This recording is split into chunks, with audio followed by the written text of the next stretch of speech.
Hello my dear class 12th students, I am back with a new video. We were reading electromagnetic induction chapter of class 12th physics and it is the lecture number 3. If you have not watched the previous two lecture, go to the Expert Brain Coaching Center playlist and you will get the previous two lecture there. Okay, and I will provide the link in description box also. Okay, in today's lecture we are going to discuss about Lenz's law. Before starting the topic, I would like to recall the previous topic which we have discussed so far, and it is the best concept to connect the class. Okay, we had started with Faraday's experiment. सबसे पहले हम लोगों ने Faraday साहब के experiment को discuss किया था फर्स्ट लेक्चर के अंदर में. क्या चेक किया था कि यहाँ एक कॉइल का सेटअप रखा था, एक हमारा मैग्नेट था. जब आप मैग्नेट का मोशन कराओगे तो मैग्नेट की मोशन की वजह से फ्लक्स का चेंज होगा and due to change in flux induce current are produced. Flux के चेंज होने की वजह से इंड्यूस करंट हमारा बनता है.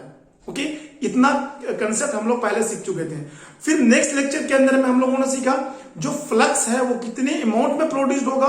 उसके लिए हमारे पास एक फार्मूला था, E is equal to minus delta phi upon delta T. इस फार्मूले से हम लोग मैग्नीट्यूड निकाल लेते थे कितना हमारा फ्लक्स जनरेट हो पा रहा है. But we we are unable to find out the direction. जो हमारा इंड्यूस करंट बन रहा है उसका डायरेक्शन क्या होगा वो हम लोगों को अभी तक पता नहीं था. तो जो हमारा लेंज लॉ है that tells us about the direction of induced EMF और इंड्यूस्ड करंट. इंड्यूस्ड ईएमएफ जो हमारा बन रहा है या करंट बन रहा है उसके डायरेक्शन को पता करने के लिए लेंज लॉ का इस्तेमाल किया जाता है. ओके, तो चलिए हम लोग आज के इस लेक्चर को स्टार्ट करते हैं. बिल्कुल आप ध्यान से इसको देखिए. इसको समझाने के लिए मैंने क्या किया है, एक क्वाइल लिया है, एक सेटअप लिया है. ये हमारा क्वाइल है, यहां पे गैल्वानोमीटर लगा हुआ है और यहां पे एक मैग्नेट रखा हुआ है. मैग्नेट का ये हमारा नॉर्थ पोल है, ये हमारा साउथ पोल है. Okay, we know very well from the magnet magnetic field lines are emitted. Magnets के अंदर से क्या निकलती है, मैग्नेटिक फील्ड लाइन. तो मैग्नेटिक फील्ड लाइन कुछ इस तरीके से निकलती है और निकलती कहां से, नॉर्थ पोल से. नॉर्थ पोल से निकलती है, ये साउथ पोल में चली जाती है. अब आप इस बात को समझने की कोशिश करो. When this magnet will be very close to the coil, more magnetic field lines will get attached with this coil, and as we take away this magnet away from the coil, then less number of magnetic field lines will be attached. कहने का मतलब ये है जब मैं magnet को coil के करीब लेकर आएंगे तो ज्यादा मैग्नेटिक फील्ड लाइन कॉइल से अटैच होगी, और जब मैग्नेट को इससे दूर ले जाएंगे तो less number of magnetic field lines इससे अटैच होगी. तो मैग्नेटिक फील्ड लाइंस के डिफरेंस होने की वजह से वहां पे फ्लक्स का चेंज होगा. Due to change in flux induce current will be there. But induce current इस डायरेक्शन में होगी या इस डायरेक्शन में होगी, वी डोंट नो. ठीक है, आपको ये कंसेप्ट सीखने को मिल गया कि मैग्नेट का जब मोशन करवाएंगे हम लोग थ्योरी इस तरीके से लिखेंगे, when there will be change in the motion of magnet then there will be change of flux, and due to change of flux magnetic electric flux are generated, and due to that we will have induced current. And from Oersted effect we know when current flows from any conductor magnetic field are generated. Oersted आपने बताया था कि जब किसी भी conductor से electric current flow करता है उसके चारों तरफ मैग्नेटिक फील्ड बन जाती है. इस तरीके से मैग्नेटिक फील्ड बन जाएगी. क्लियर नहीं क्लियर है? Yes sir.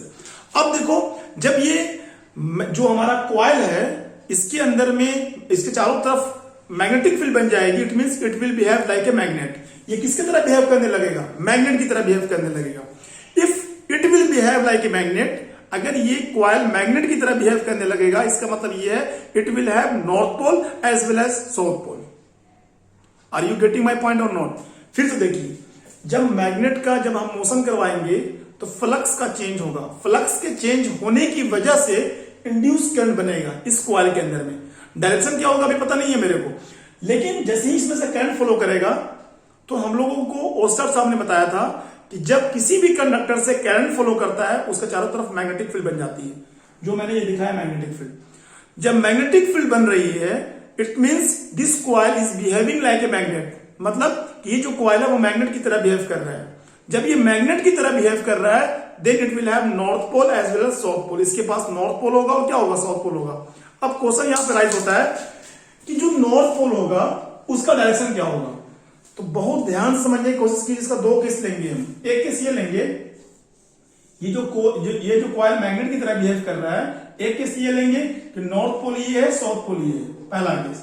दूसरा केस ये लेंगे कि ये इस तरीके से हो सकता है कि यहां पे नॉर्थ पोल होगा या हमारा साउथ पोल होगा। ठीक है भाई, जब ये मैग्नेट की तरह बिहेव करेगा कॉइल तो दो ही केस पे हो सकता है।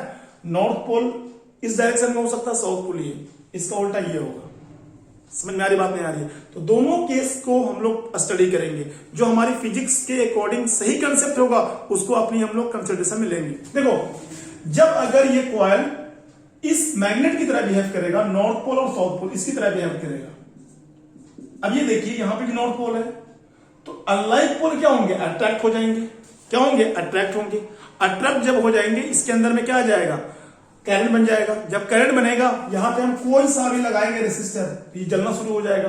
अगर मैं एक फिजिक्स का फार्मूला हमारा होता है पावर का, फार्मूला क्या होता है? I square R.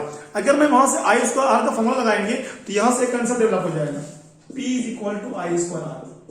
कहने का मतलब क्या है कि मैंने मैग्नेट रखा, हम लोगों को बिना कोई वर्क किए हुए पावर मिल रहा है, तो हम कहेंगे कि ये जो law of conservation of energy उसको ये फॉलो नहीं कर रहा है। And we know Lenz law follow law of conservation of energy. जो लेंज लॉ हमारा है वो law of conservation of energy पे वैलिड है। बट जब दोनों ये नॉर्थ पोल होगा, ये साउथ पोल की तरह बिहेव करेगा, तो बिना कुछ वर्क किए हुए ये जो हमारा मैग्नेट होगा इधर अट्रैक्ट होगा। तो हम पहले केस में बोलेंगे अगर ये वाला सिचुएशन होगा तो बिना वर्क किए हुए हम लोगों को पावर मिल जा रहा है। बिना वर्क किए हुए अगर पावर मिल जा रहा है, इट मीन्स हमारा क्या है? Law of conservation of energy क्या हो रहा है? यहां पे वैलिड नहीं हो रहा है। इसका मतलब ये है कि ये वाला केस हम लोग नहीं लेंगे। समझ में आ रही बात नहीं आ रही? अब देखो, अगर इस सिचुएशन को ले, यहां पे नॉर्थ पोल, यहां पे साउथ पोल, और इस मैग्नेट में तो नॉर्थ पोल ये है। ये इसका मतलब ये है अब इस मैग्नेट को कॉइल के करीब लाने के लिए हम लोगों को वर्क करना पड़ेगा। इस मैग्नेट को कॉइल के करीब लाने के लिए क्या करना पड़ेगा? वर्क करना पड़ेगा। अब जब वर्क करना पड़ेगा, यहां फिर से क्या होगा? चेंज इन फ्लक्स होगा। फ्लक्स के चेंज होने की वजह से करंट बनेगा। अब जो हमको यहां पे जो पावर मिलेगा, P equal to I square R, ये फॉर्मूला लगा के हम लोग जो पावर निकालेंगे, जनरेट करेंगे, तो वो law of conservation of energy को फॉलो करेगा। क्यों? इस वाले केस में हम लोगों को वर्क करना पड़ रहा है और इस वाले केस में बिना वर्क किए हुए हम लोगों को पावर मिल जा रहा है। तो जब बिना वर्क किए हुए पावर मिल जा रहा है तो law of conservation of energy को फॉलो नहीं कर रहा है। मीन्स यहां पे ये जो कॉइल है, जब ये मैग्नेट की तरह बिहेव करने लगेगा, it means in this direction north pole will be there and in this direction south pole will be there. समझ में आ रही बात नहीं आ रही? अब एक बात, बहुत कंसेप्ट वाली बात समझने की कोशिश कीजिएगा। देखिए, ये मेरा जो बॉडी है ये कॉइल की तरह बिहेव कर रहा है। देखिए, जब ये यहां पे जो हमारा नॉर्थ पोल है, जो मैंने बताया कि सेकंड वाला केस यहां पे वैलिड होगा, तो ये भी नॉर्थ पोल, यहां भी नॉर्थ पोल। अब मेरे को ये मैग्नेट को कॉइल के करीब लाने के लिए वर्क करना पड़ रहा है, तो क्या होगा? अनलाइक पोल क्या होते हैं? रिपेल करते हैं। जब हमें वर्क करना पड़ेगा, इंड्यूस करंट बन जाएगा। जब ये वापस जाने लगेगा, जब ये कॉइल से ये वाला मैग्नेट दूर जाने लगेगा तो ये इसको जाने नहीं देगा। ये इसको जाने नहीं, मतलब क्या हुआ कि जब ये दूर जाएगा तो ये साउथ पोल की तरह बिहेव करने लगेगा। जब ये क्लोज आएगा, नॉर्थ पोल की तरह बिहेव करने लगेगा। समझ में आ रही बात नहीं आ रही है? तो देखो, आपको दो बात इसमें याद रखनी है। अगर आपको थ्योरी लिखना हो कि लेंज लॉ की थ्योरी कैसे लिखेंगे, तो इस तरह लिखिएगा, in a circuit EMF produced in such a way, in a circuit EMF produced in such a way that it always opposes the cause which produces it. जो चीज इसको बनाता है वह या उसी का ओपोज करता है। अगर आप चाहो तो अपनी कॉपी पर नोट डाउन कर लो। कैसे लिखेंगे इसकी थ्योरी?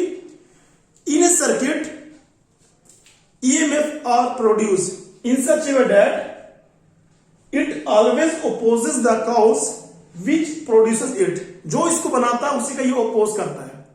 आई होप आपको कंसेप्ट समझ में आ गया। अब जो हमने सबसे फर्स्ट पॉइंट लिखा था कि डायरेक्शन ऑफ इंड्यूस करंट या डायरेक्शन ऑफ ईएमएफ, इसको फाइंड आउट करने के लिए क्या है? अब देखो कि इसमें डायरेक्शन इस तरीके से हो सकता है या फिर इस तरीके से मूव कर सकता है। तो पहली बात तो जान लीजिए कि यहां पे जो इंड्यूस करंट बनता है, it behave like AC. Alternating current means एक बार प्लस एक बार माइनस, एक बार माइनस एक बार प्लस, इस तरीके से ये चेंज होता रहता है। एसी करंट बनता है, यहाँ पर जो इंड्यूस करंट बनता है वो डीसी करंट नहीं बनता, एसी करंट बनता है। अब सवाल ये होता है कि sir if we have to find out the direction जब फाइंड आउट करना होगा तो हम लोग कैसे फाइंड आउट करेंगे? तो एक काम करते हैं, मैं एक एग्जांपल लेता हूं समझाने के लिए इस बोतल को। हमारे पास ये सिंपल है, ठीक है। अब देखो ये कॉइल है, ये समझने की कोशिश करो। अगर करंट इस तरीके से फॉलो कर रहा है, इस तरीके से जिस डायरेक्शन में करंट फॉलो कर रहा है उस डायरेक्शन में आप राइट हैंड को रखो, ये कर्ल फिंगर को, means curl finger shows direction of induce current and this shows direction of magnetic field. समझ में आ रही बात नहीं आ रही है? अगर हमारी तरफ से जो आप देख रहे हो इस वीडियो को, अगर आपकी तरफ जा रहा है करंट तो हम रखेंगे फिंगर इस तरह से, और अगर उल्टा जा रहा है इस तरीके से रखेंगे। आपकी साइड से मेरी तरफ अगर करंट आ रहा है तो इस तरीके से रखेंगे, मतलब डायरेक्शन इधर जाएगा। कहने का मतलब ये है कि for finding out the direction we will use right hand thumb rule. What we will use? We will use right hand thumb rule, ठीक है। राइट हैंड थंब रूल का हम लोग इस्तेमाल करेंगे, ठीक है। आई होप ये आपको कंसेप्ट समझ में आ गया होगा। क्या क्या लिखना है थ्योरी में, देखिए किस तरह से लिखना है। First of all, Lenz law is based on law of conservation of energy. जो हमारा लेंज लॉ है वो किसके ऊपर में बेस्ड है? Law of conservation of energy. आपसे कोई पूछे कि लेंज लॉ किस लिए इस्तेमाल किया जाता है? It is used to find out the direction of induced EMF और इंड्यूस्ड करंट। इंड्यूस्ड करंट के डायरेक्शन को या इंड्यूस्ड ईएमएफ के डायरेक्शन को फाइंड आउट करने के लिए इस्तेमाल किया जाता है। थर्ड, वेरी इंपॉर्टेंट कंसेप्ट ये वाला, कि जब फ्लक्स का चेंज होगा मैग्नेट के मोशन की वजह से, तो जो ये इसमें से करंट फ्लो करेगा इंड्यूस करंट, तो हम लोगों को एक साइंटिस्ट थे जिनका नाम तो उन्होंने बताया था कि जब किसी भी कंडक्टर से करंट फ्लो करता है उसके चारों तरफ क्या बन जाती है? Magnetic field. जब इसमें करंट फ्लो करने की वजह से मैग्नेटिक फील्ड बन रही है, then it will behave like a magnet. ये मैग्नेट की तरह बिहेव करेगा। जब ये मैग्नेट की तरह बिहेव करेगा तो इसके पास में नॉर्थ पोल होगा और साउथ पोल होगा। तो यहाँ पे दो कंडीशन होगी, यहाँ पे जो पोल है वो कौन सा होगा? नॉर्थ होगा या साउथ होगा? तो मैंने दोनों कंडीशन लिया।